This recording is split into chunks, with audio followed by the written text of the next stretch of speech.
છેલ્લા 25 વર્ષની અંદર ઉપલેટા તાલુકાની અંદર ઉપલેટા શહેરની અંદર વિકાસના કામો ન થયા હોય એટલા કામો હું અને મારી ટીમ 2017 થી 2022 માં ઉપલેટા તાલુકા ઉપલેટા શહેરની અંદર લઈ આવ્યા.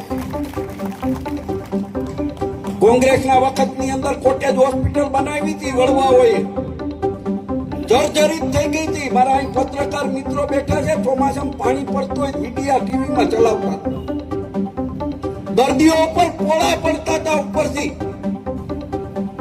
આ સરકારમાં લડી કરોડો રૂપિયાના ખર્ચે ફરીથી કોંગ્રેસે આ ઉપલેટાની પ્રજા માટે, ઉપલેટા તાલુકાની પ્રજા માટે કોટેજ હોસ્પિટલ આપી. બનીને તૈયાર થઈ ગઈ છે.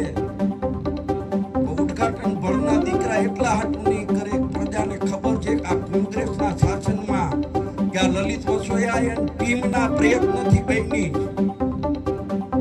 મિત્રો બીજી વાત કરું કે ઉપલેટા તાલુકાના 50 ગામની અંદર આજથી 30 વર્ષ પહેલા પીવાના પાણીની પાઇપલાઇન નાખી.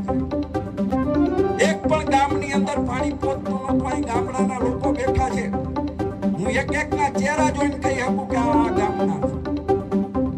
તમારા ગામમાં બી લાઈનમાંથી પાણી આવતું હતું કે આવતું હતું? મિત્રો મેં ને મારી ટીમે આખા ઉપલેટા તાલુકાના બધા ગામોની અંદર મોજ આધારિત અને વેણુ આધારિત જૂથ યોજના 76 કરોડ રૂપિયાના ખર્ચે મંજૂર કરાયું. એનું કામ ચાલુ કરાયું. ધારાસભાની ચૂંટણી આવતી હતી અને ક્યાંક પાણી બધાને દેવાય દઈને કોન્ટ્રાક્ટરને સૂચના દઈને કામ ઢીલું રખાયું. કોન્ટ્રાક્ટરે ભણના દીકરા હતા. આજ લગીમાં એ યોજના પૂરી થવામાં છે, પણ આજ સુધીની અંદર એ યોજનાનું ફિલ્ટર પ્લાન્ટ બની ગયા છે, લાઈન નખાઈ ગઈ છે, પણ કામ ચાલુ નથી કરતું. એ કોંગ્રેસે કર્યું. અહીં તમારા ગામમાં બેઠા છો, એક જણો કયો તમારા ગામની અંદર 2017 થી 2022 ની અંદર પાણીનો સંગ્રહ કરવા માટેના સંપ બનાવ્યા કે નથી બનાવ્યા? કોઈ ગામમાં 50,000